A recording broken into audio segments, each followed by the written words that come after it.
And for today's Dhamma talk, again, I don't usually plan anything. And just somebody asked me just before I came in here about talking about inclusivity and just how it can be so easily to discriminate, to exclude, and not to make some others feel that they're not welcome in your life, or welcome in the community, or welcome in society. And sometimes that never feels correct.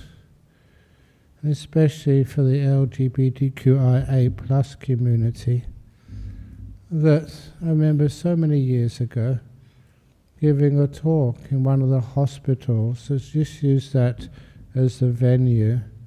And during the talk, or rather afterwards, during question time, this gentleman came up to me, and he said he was a leader of the gay community here in Perth. And he said to me, he looked me in the eyes and said, religion has been so cruel to the gay community. And he said it with such pain that to this day I've never forgotten that. And it was a criticism of religion. I couldn't see the reason why. And so there was, maybe from that day, I put a special attention on trying to be welcoming to people who were different. People who, because of their difference, created fear in others. And because of that fear, were excluded. And as I mentioned to you many times, most of my stories you all know, but as a student at university, one of the things I was told by my senior tutor was, it's a great university, there's so much to learn here. Yes, you are studying maths and theoretical physics, but please don't just focus on that core subject. There's some great lecturers here, some amazing professors. Go and listen to other classes and widen your experience and widen your knowledge. And because the course requirements were not so onerous in those days, and you had the opportunity to do that, to go, and there was this great philosophy lecturer, and also a wonderful architecture lecturer, but it wasn't just, academic subjects. We were all interested in so many different things. We were just young people, just learning about life. And so one of the things which happened, I had a good friend. He was also studying maths and physics, and he was quite a devout Christian. And so he had two friends, and when they mentioned that they were going once a week to do volunteer work for Down syndrome people, they said they were volunteering. They knew I was a Buddhist, they were Christians, and I felt kind of intimidated. And I thought, well, I better volunteer to go as well, just to fly the flag, for Buddhism, so that, Buddhists, we're as compassionate as others. And so I volunteered to go there. So 3 or 4 of us went every week. They only lasted for 2 or 3 weeks. But honestly, no exaggeration, I went there for 2 years, once a week in the afternoon. And I loved it, because I learned from there about what it's like to be excluded because you look a little bit more different than others. Yes, they did look different. You could tell someone with Down syndrome, but they weren't less because of that. And in fact, after a while, you got to know them so well that I valued them. Much of their life was not expected of them. But nevertheless, they had developed other amazing qualities And I said to you before, I remember just going one afternoon, to help out there, and one of the Down syndrome people came running towards me and gave me this big hug and asked me, "What's wrong?" "What do you mean, what's wrong? I haven't told you anything." And they said, that you're different today. What's happened? And I don't know how they could pick that out. But the evening before, I'd broken up with one of my girlfriends. I never told them. They picked it up immediately. I was really stunned that socially or emotionally, they were so sensitive. And I appreciated them for that. I was learning their good qualities. And sometimes, because other qualities were not expected or encouraged or taught, they had these other wonderful skills, which I really valued. These days, I didn't have a word for it in those days, but these days we call it emotional intelligence. Intellectually, they weren't advanced. It was a waste of time talking with them about quantum theory. But when it came to just, your emotions and seeing how you're happy, how you're sad, and how that affects your life, some of them were geniuses. And that shocked me. You learned people were different, but they weren't lesser. In some cases, they were more advanced. Strange, but true. That's what happens to us these days. Sometimes we have what we think is our little community. We always think that we're the best and superior. But then there's other people who are not included in our group of friendship or group of people we know. And after a while we find out they have enormous capabilities and qualities, which we love. After a while you love to have them included. And that was like just with the LGBTQIA+ community. And to the point that you made a special effort to try and include them, even as monks and nuns, because we always have the idea, if someone is gay, can they live in a community of men? Is that dangerous?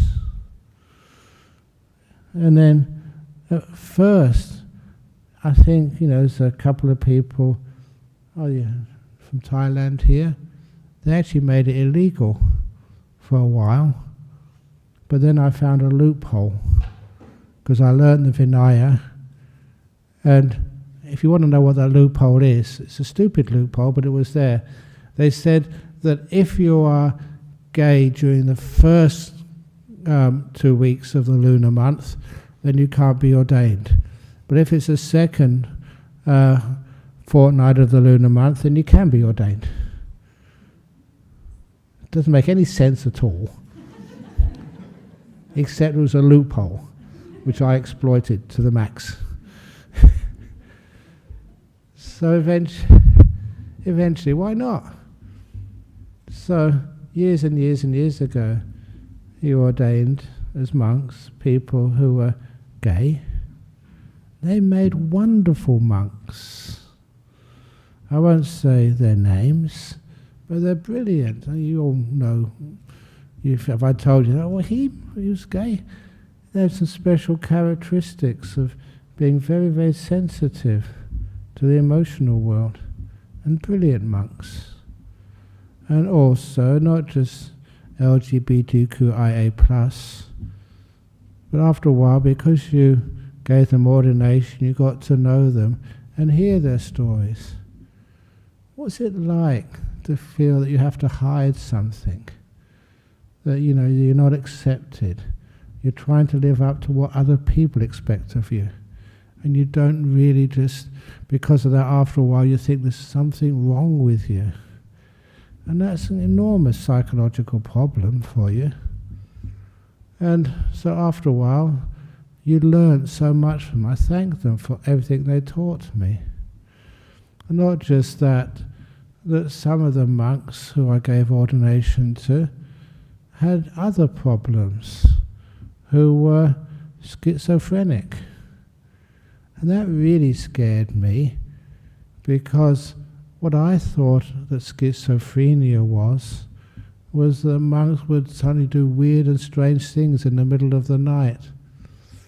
And then, because I was a head monk, someone would knock on my door, "Ajahn Brahm, you've got to come out."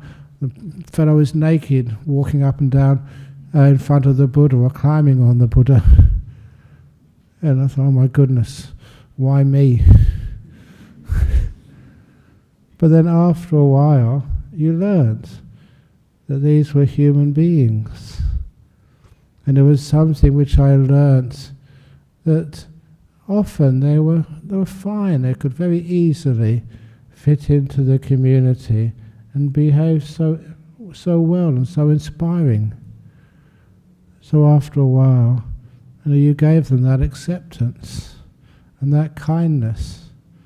With that acceptance and kindness, you find that any sort of behavior which was usually identified with schizophrenia tended to get less and less and less, and they became welcome members of our community. And some of those people who had schizophrenia, they still have schizophrenia, they're still taking things like clozapine, but now they're just very well respected members of our Sangha, of our community. And you will not know which ones they are. I will not tell you, because I don't want to. And the monks are the same, the nuns are the same. So little by little, when you have that inclusivity, it makes me feel more at peace that whoever can live the life is welcome to live the life. Whoever's a good person is welcome to come into our Buddhist society. And even if you're not a good person, if you can pretend to be a good person for a while, then eventually you can stay here. You don't judge.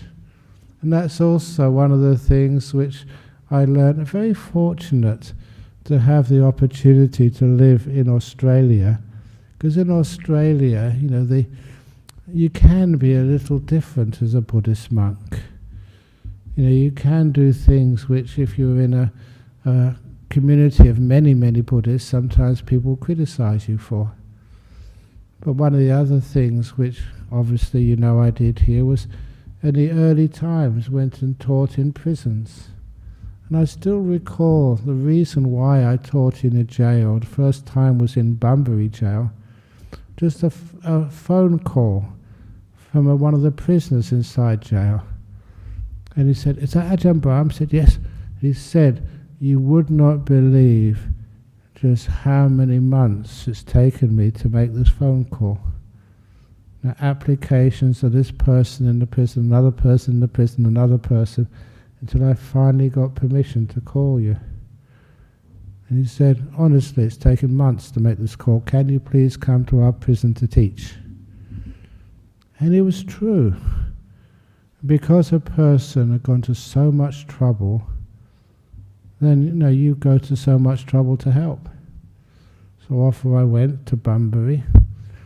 It was a wonderful sort of time, because I had a free afternoon, and on that afternoon, it was in Bunbury, and I used to go down to Bunbury Beach to meditate in the afternoon.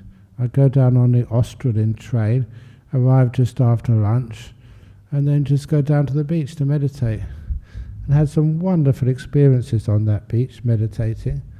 I've told you many of them. One I told this afternoon was just meditating quite peacefully and hearing something whiz past my ear.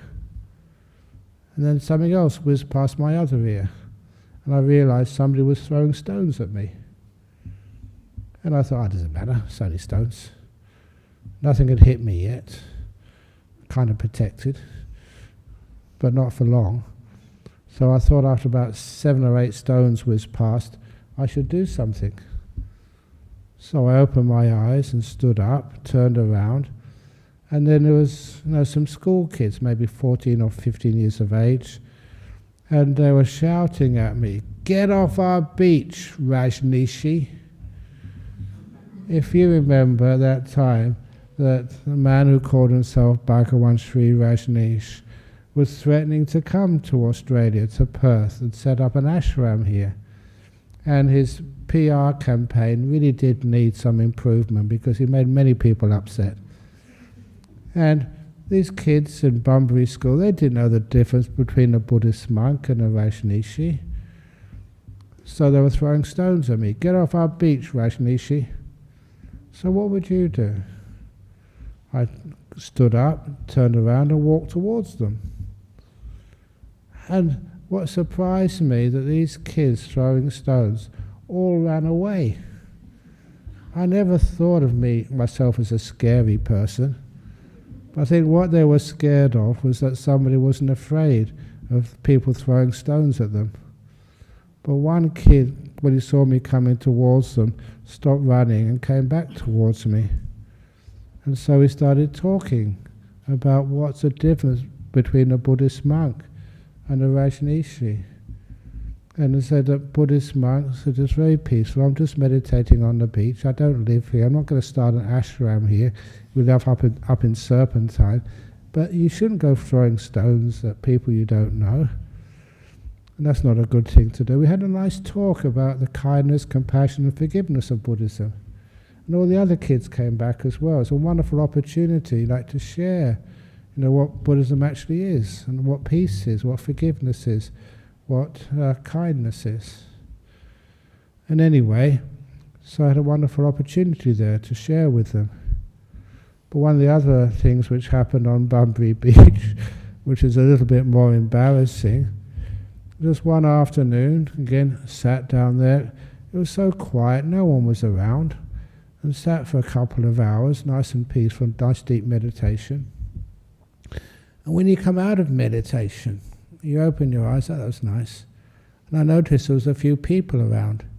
In particular, there was someone sitting next to me on my left, and another person sitting next to me on my right.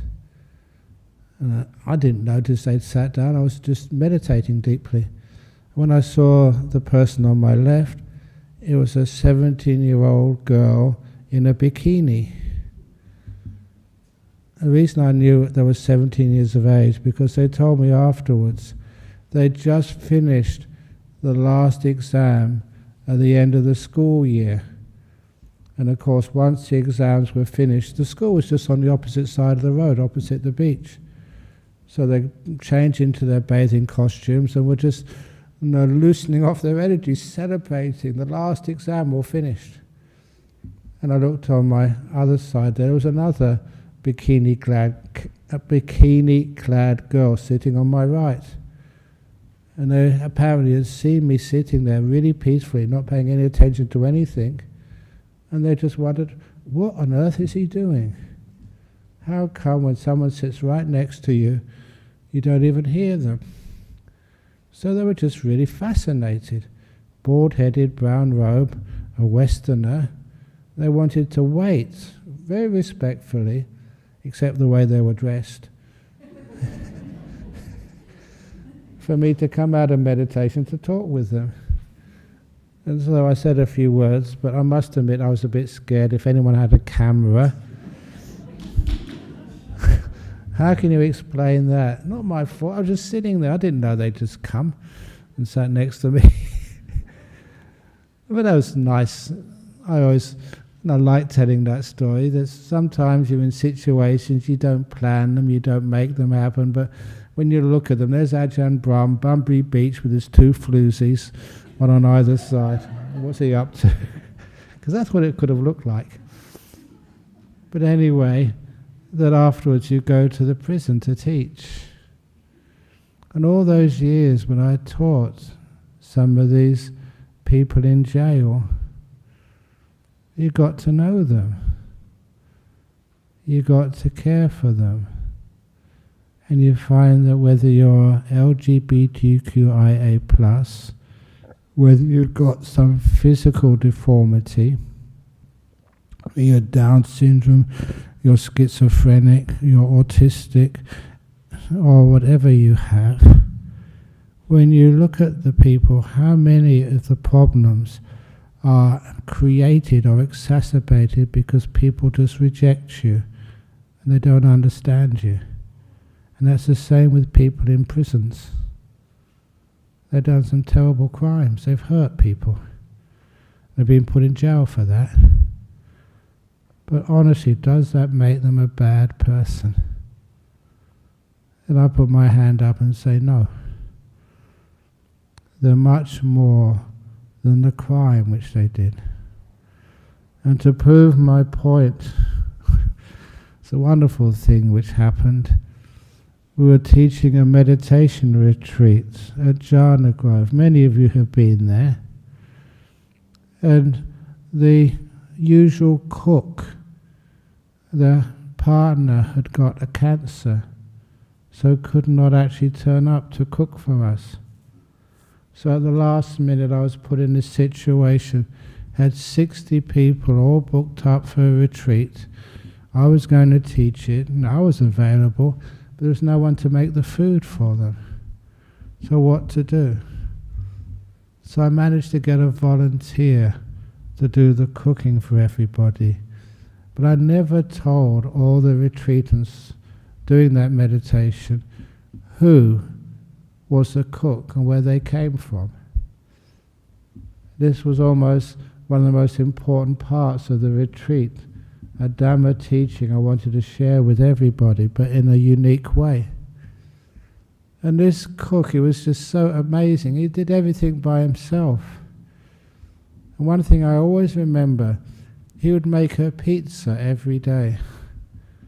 He would make it, even the dough, he would make himself and just bake everything and put his beautiful toppings on it. He was an incredible cook, and he worked so hard, and everybody appreciated his effort. He was so kind and friendly to everybody. And so at the end of the retreat, when we just spread loving kindness towards everybody and have these wonderful acts of gratitude towards everybody, he wasn't there. So they asked me, where's he gone? Why isn't he here? And I said, he's gone back to prison. He was one of the prisoners from Cardiff Prison Farm. And they were shocked. What did he do? Rapist. And when I told them, people were, Ajahn Brahm, you let somebody who was in jail for rape come and cook for us? I said, yes. Because I knew he would never do that ever again. Some terrible mistakes he made as a young man, under drugs. I've known him for such a long time. He's a very good man now. And I did that. That's how you can teach people. When they saw him, and he wasn't told what he was, or what he was in jail for, they didn't even know he was in jail. And they could see him, get to know him and appreciate him. It changed many people's opinions on some of the people we put in jail. We reject them because some stupid things they've done in the past. They know they were stupid things. What a wonderful thing it was to give them the opportunity to cook all this food for free so people could see him and talk to them and see that how we judge people and reject them, marginalize them, that doesn't help them at all. And it's because of things like that, one of the please excuse me for saying more stories, but these really meant a lot to me when I heard them. There was another couple of members of my meditation group at Carnet Prison Farm many years ago, and they were in there for dealing drugs, not just small time, but big time. And they, again, one of them once told me, he said, look, Ajahn Brahm, I won't lie to you, because they trusted me, someone they could trust. They said, I don't want to lie, but Every day I feel so guilty about what I did and how I hurt so many other people. I really feel that way. I know that, some other people I won't admit that, but I do feel that remorse every day. And then another time when I was there, he grabbed me when I first came. Ajahn Brahm, could I please show you this? And he took me to the school room they had there. And on the school room, on the notice board, they had all of these messages from little children. The government had wanted to do something to try and make sure children don't make those mistakes of thinking that drugs are cool and the in thing to do or to take.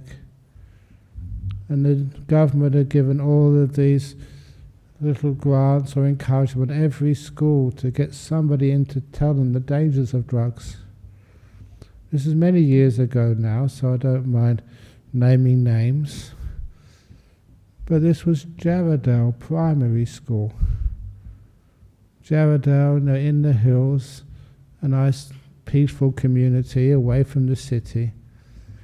The headmistress there, the principal there, had decided not to get some sociologist or professor or police officer to come in and tell the kids what drugs are really like.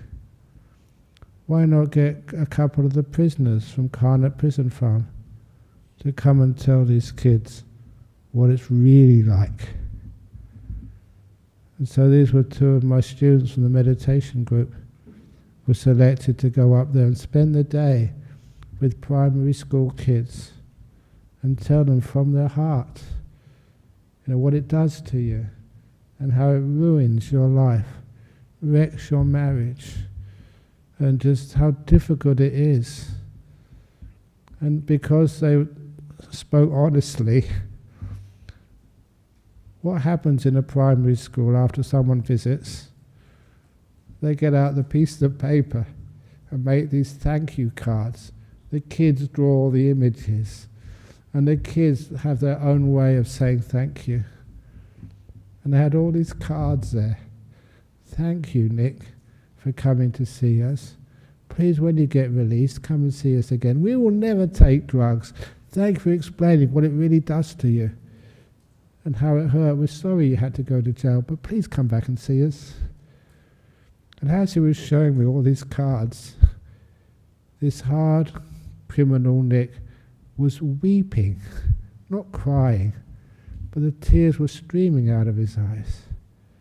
It meant so much to him to be able to do something to help others and to make sure that no one else would get into that stupid situation he got himself into.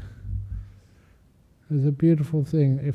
I don't know who that principal was, but well done, thank you, sadhu, sadhu, sadhu. A great thing you did for your kids, but also for those two prisoners as well. And of course, that was such a long time ago. I did meet that prisoner Nick a few years afterwards. I was waiting for somebody at Perth airport, and somebody touched me on my shoulder. Say, it's Nick, do you remember? Yeah, I remember you. Nick, how are you doing? He was dressed in a nice suit. He said, I'm doing really well now. He said, I'm still meditating. Honestly, Ajahn Brahm, I meditate every day. He doesn't take drugs anymore. He's got his life back together. It's wonderful to be able to see that. So you're not discriminating against people. Made a mistake doesn't make them a bad person. It's a person who's done a bad thing. And that's why I've said many times, it's a very good example. Every time I've been to prison to visit, I've never actually been there because I've been sentenced. But then I tell all the other monks, if you go to prison, please take up a record of how many hours you spend in there to be used as credit. In case. But every time I went there, I've never seen a criminal. I've never seen a rapist. I've never seen a thief. or a murderer. All I've ever seen is a person who's murdered. I've seen a person who's stolen. I've seen a person who's assaulted others. I've never seen someone who kills. You know the difference there? You're not just defining a person because of one or two things or bad things they've done. I've never seen an autistic person. I've seen a person who sometimes shows autistic behavior. I've never seen a depressed person. I've seen people who exhibit depressed behavior. I've never seen even a Down syndrome person. I've seen people who can exhibit those behavior. But I can see people, is that Down syndrome? Sometimes they behave so beautifully, so wonderfully, have a lot of fun in their life. It's one of the reasons why, and again I'm saying this, which I often say, that one of the best pieces of praise I've ever got in my life is not, getting some sort of award from somebody. It was a telephone call which I got from a prison officer. It's in the jail in Canning Vale. They keep changing the name of these jails these days. But in that jail there, he said, I'm a prison officer. I've been in this prison officer for all my life. I'm about to retire. I'm getting old now. And he said, Ajahn Brahm, can you please come back to my prison to teach? My response was, look, I'm getting more and more busy every time. You got journeys overseas to let you know that next Friday I won't be here. I'll be teaching a little retreat in Hong Kong.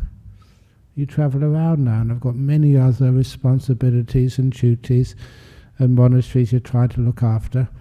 And so I told this prison officer, look, I'll send somebody else. And as soon as I said, they said, no, I want you. And then I asked, why? Why do I have to go?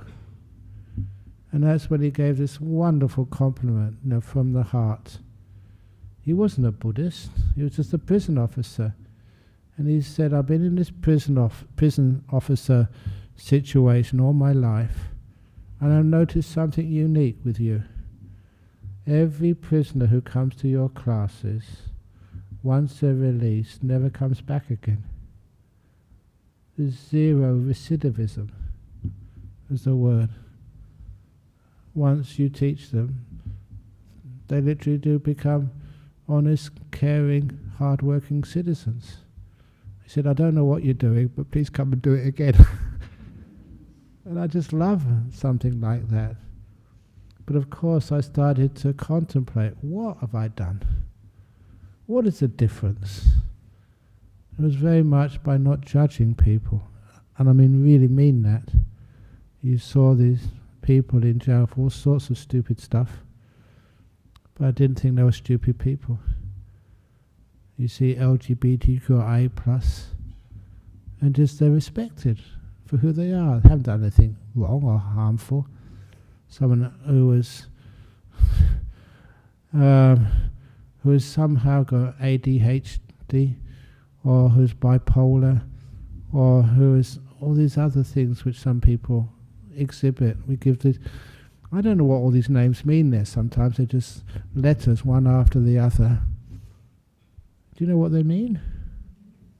I'm not a psychologist, but they say that somehow or other this means there's something wrong with them.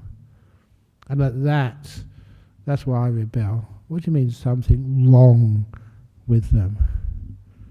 Is it some sort of crime to have a brain like that? And that's one of the reasons, again, why as a monk you get invited to many lovely gigs, as I call them. And one of those gigs was at the convention centre some years ago. It was Mental Health Week. They asked me to give a presentation to the clients of the mental health system. And again, I got abuse and apology and praise by this couple of women who came to my talk. And they came first of all to tell me the abuse.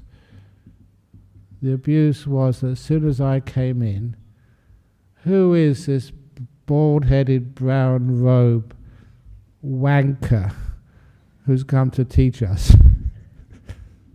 You know the word wanker? It's a very abusive word in UK. A lot of people don't even know what it means, which is helpful. It's not nice. And then once I started teaching, they thought, very sorry, they shouldn't have called me that. And because they were crying and laughing after each, many, many times during the talk. Because one of the things which I told them, doesn't matter who you are in the mental health system,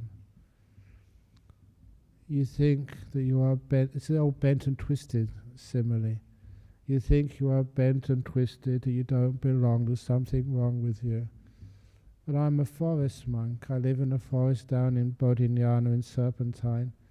I've lived in forest monasteries in Thailand and stayed in forest monasteries in UK and many other parts of the world. And the one thing which I've always noticed in forest monasteries, there's never a perfect tree there. Every tree is bent and twisted. And if you go and see Serpentine Monastery, all the trees are damaged. We've had fires, we have a tree falls over this way or that way. Every tree is twisted, imperfect, damaged. So if that's who you think you are, there's something wrong with you, please know that you belong. Just like every bent, twisted tree which may think it's wrong, always finds a place in the natural forests of the world. And just to emphasize that, to make it very strong, I tell each one of you that many of you have spent time in Jhana Grove, gone for walks in the forest, or if you don't actually visit the forest monasteries, you see forests over here where you can go for a walk. It is the trees which are the most bent and twisted and damaged, which are the most beautiful. They're the ones I like the most. So I say, if you think you are damaged goods, welcome. You belong. I'm not just saying you're gorgeous, you are gorgeous. And that made people cry, because they always thought there was something terribly wrong with them, that they were born just lesser beings than others, and that they were always rejected. They can't get proper jobs, they can't find partners in life, they can't find any peace and happiness where other people can. They think they're discriminated against. And fair enough, you are. But you shouldn't be. You all find a place in the forest. And as soon as you give respect to people, they're welcome, acknowledged, be your friends. They're welcome even to ordain as monks or nuns. And they're welcome to certainly be part of our Buddhist society of Western Australia. They have a home, sense of equality and acceptance, inclusivity. Imagine what that does. Each one of you may know your faults very well. So each one of you may think that there's something wrong with you somewhere. Welcome. You also belong, and welcome to have you here as members of our Buddhist Society of Western Australia. That sense of inclusivity is an essential part of Buddhism. We chant a lot about, may all beings be happy and well. All beings, no exception. When you give that kindness and respect to everybody, imagine what that does. I was saying even today online that you give that respect to animals as well. If ever you go to Bodhinyana monastery, see all the animals over there are not afraid of you. A couple of weeks ago, somebody left the sprinkler system on at lunchtime. So as I went to walk down the stairs to go to the alms round, the sprinkler system was still on. It was still a warm afternoon, a warm morning. And all the magpies, how many were there? Maybe about 20 or 25? They were all having a lot of fun. It was like going to a water park. They were all down there just messing around and putting an arm up so they can get some water there and the water over here. They're having a great time. I'd never seen them like that before. They weren't afraid that the monks came down. They just carried on having their fun, enjoying themselves. And I had a lot of fun watching them all. Just because they were birds doesn't mean they were discriminated against. They were welcome to play. It was a hot afternoon. If I had the opportunity, I was thinking I'd like to go under those showers as well. It was hot. When you don't discriminate, a lot of time the animals don't harm you. So many snakes I've seen at Bodhinyana Monastery.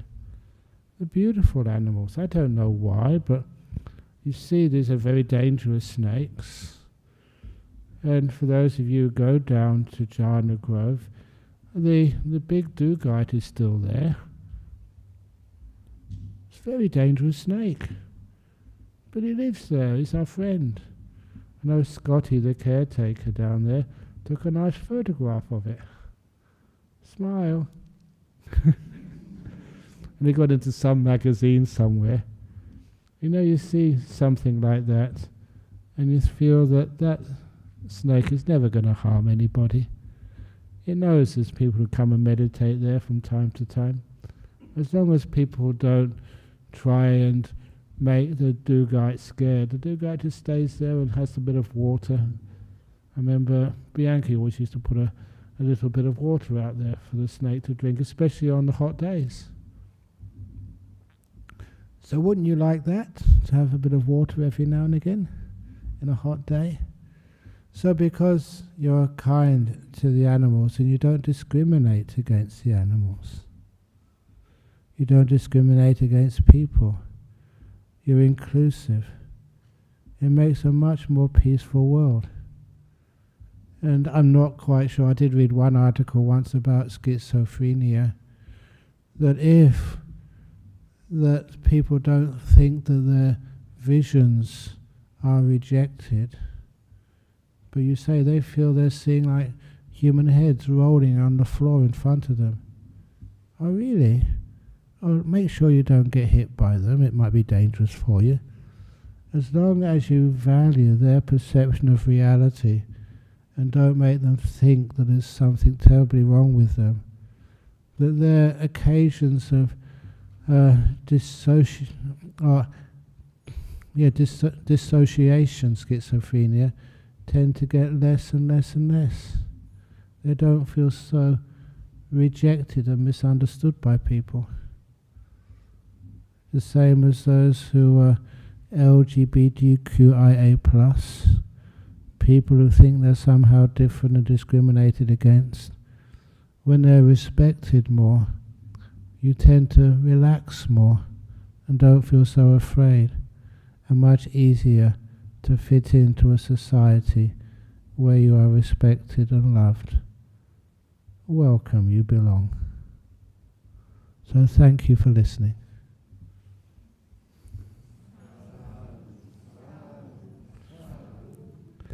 Excellent.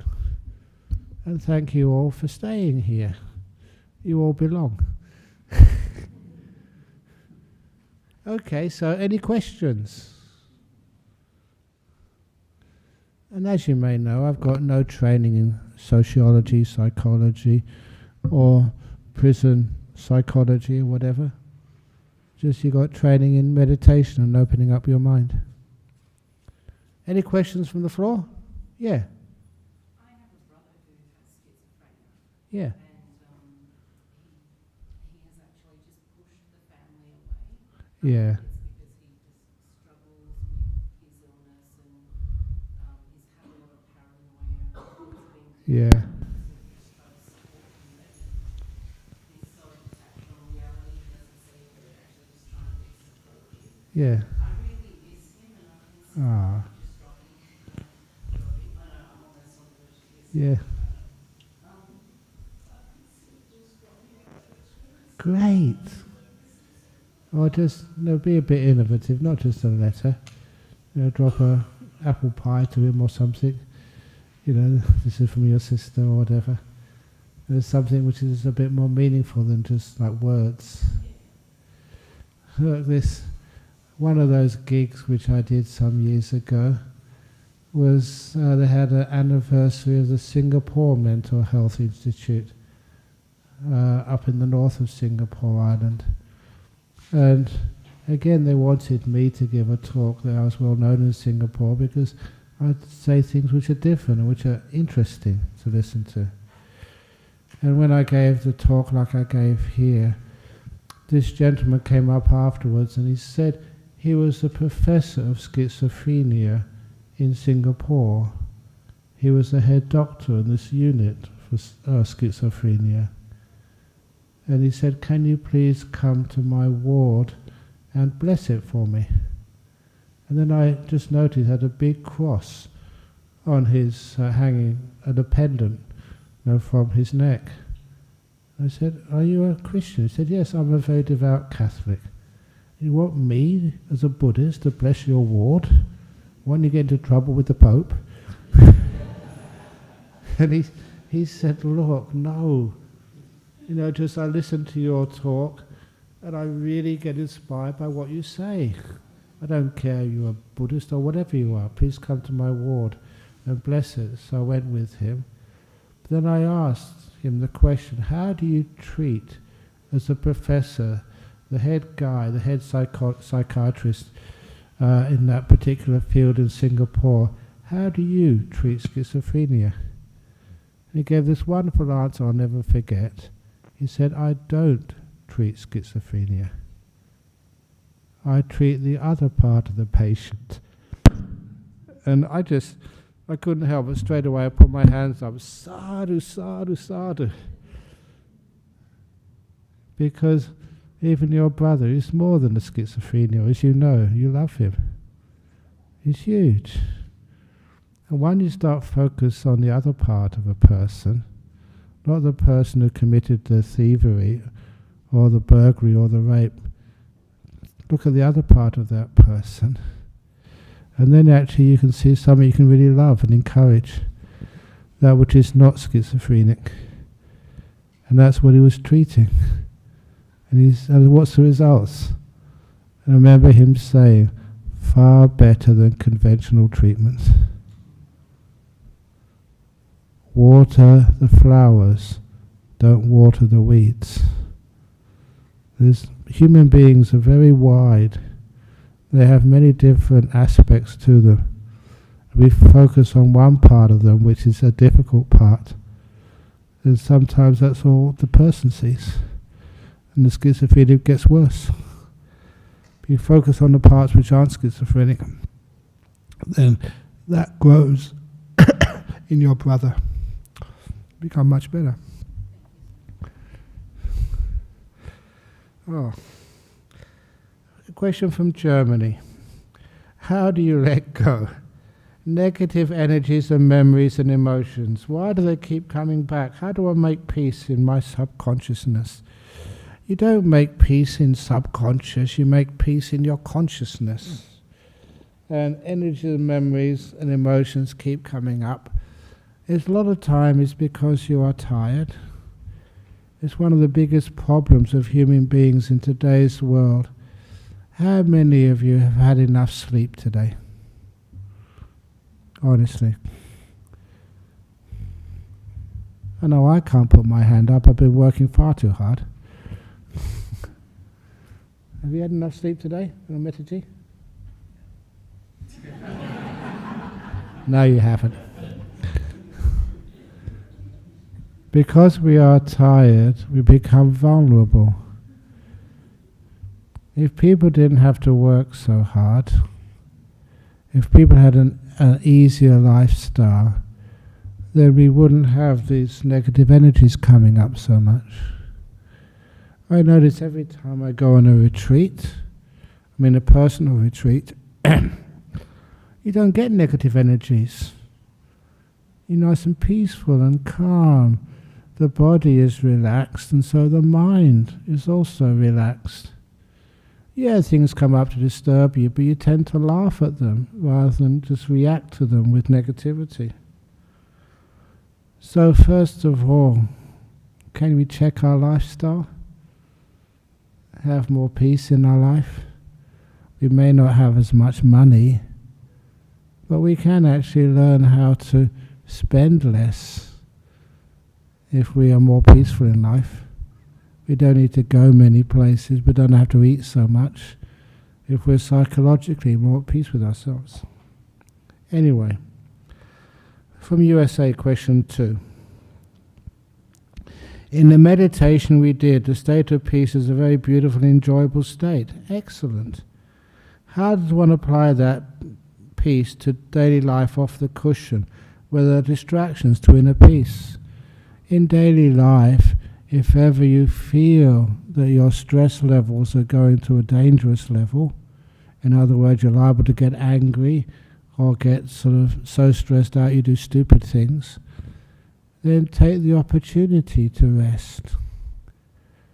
It's more important you look after yourselves than you look after others in this particular point.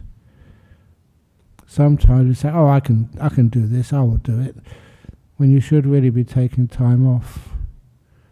And don't ever think there's no place where you can take a rest. I was talking with Venerable was it Metaji today? Venerable Metaji. He said his, was it father or grandfather, used to take the Sunday paper and spend an hour and a half in the toilet every Sunday. And he used to say that was the best hour and a half of the week. Well done. Can you do that? Why not? Sometimes we're embarrassed, but no, you get peace.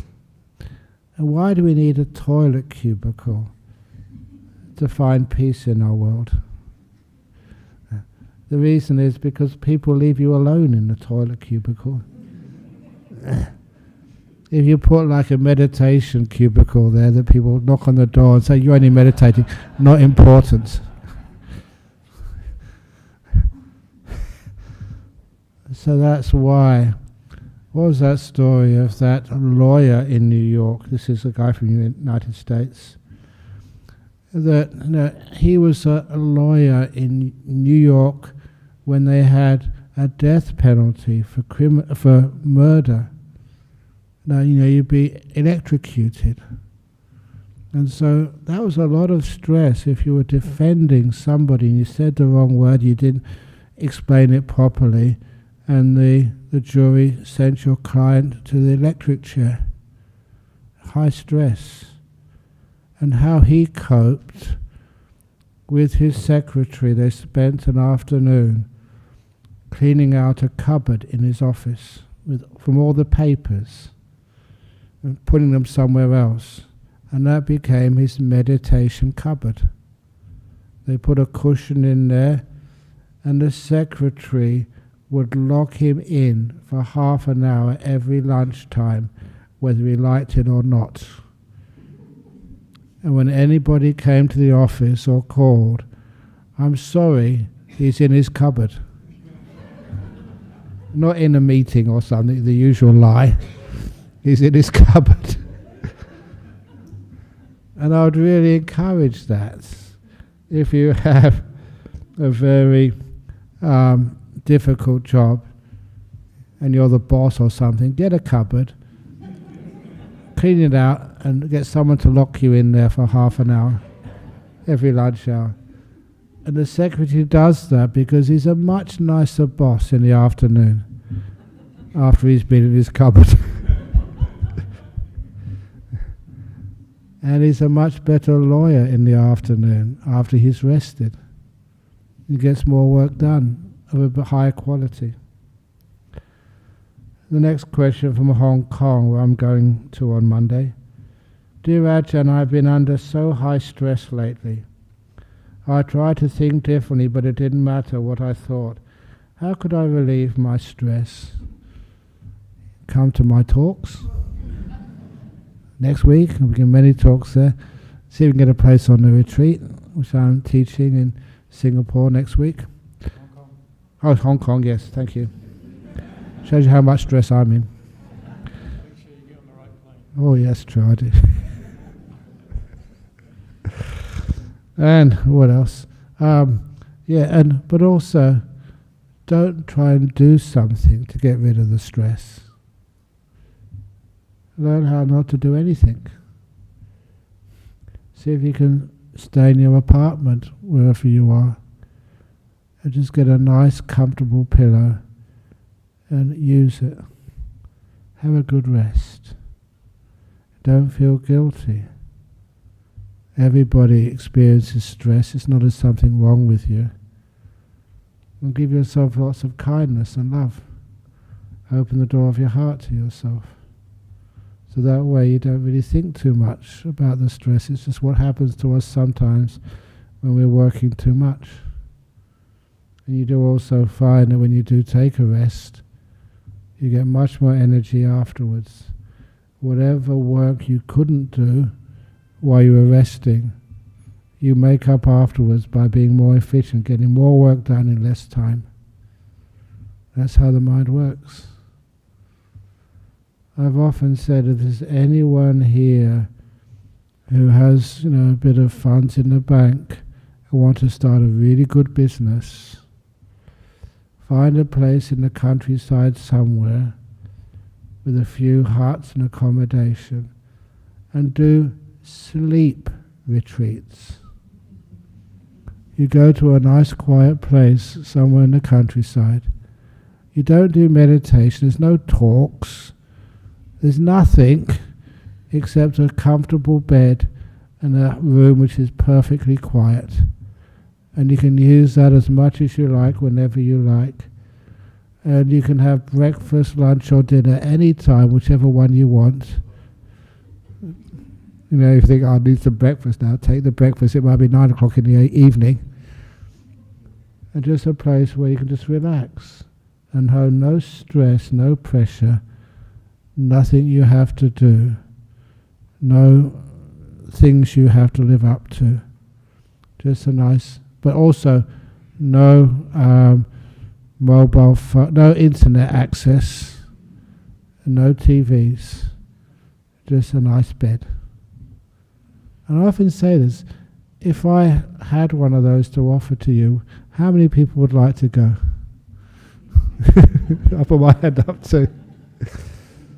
Just a place of relaxation and sleep. Simple. We make it too complicated by having counselors and advisors to tell you what to do all the time. You know what to do. You just need the opportunity to do it and be left alone. To find peace inside. Anyway, thank you for all those questions. Anything extra from the floor? No? Eddie? You got a question? Yeah, go on. It wouldn't be the same without you. I think I'm taking you to Hong Kong because I miss you.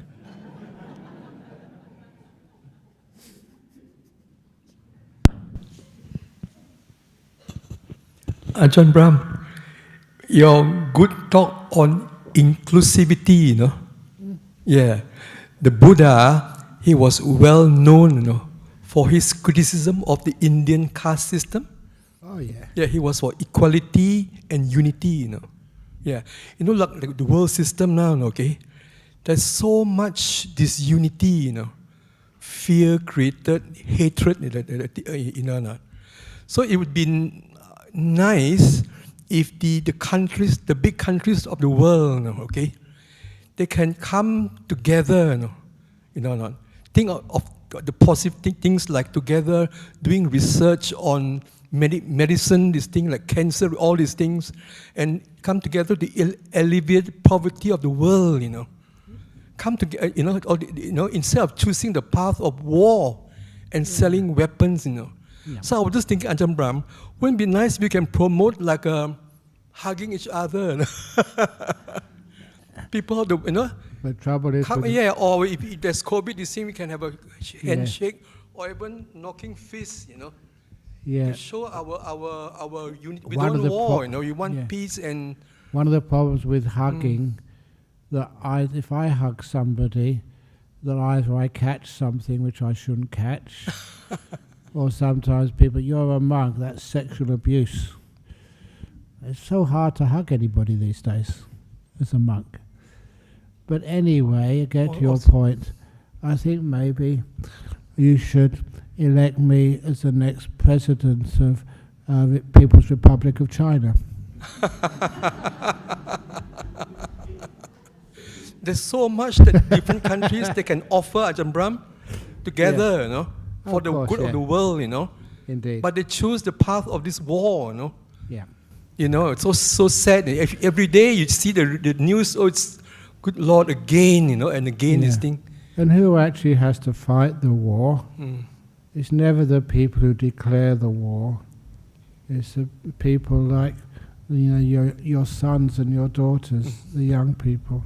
In fact, you should be getting those people who want to get the war, get the family themselves and the families to be on the front line. Whatever, and see what happens. Anyway, if you won't elect me as the president of China, we'll elect Eddie Koo as a president of the United States. And Russia. Okay.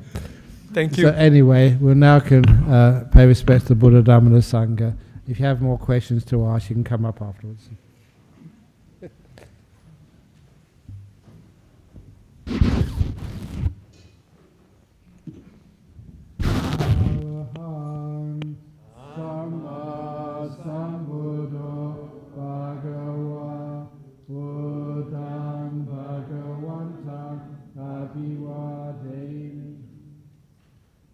Suakato Bhagavata Dhammo Dhammam Supatipano Bhagavato Sawaka Sangho Sangham Namami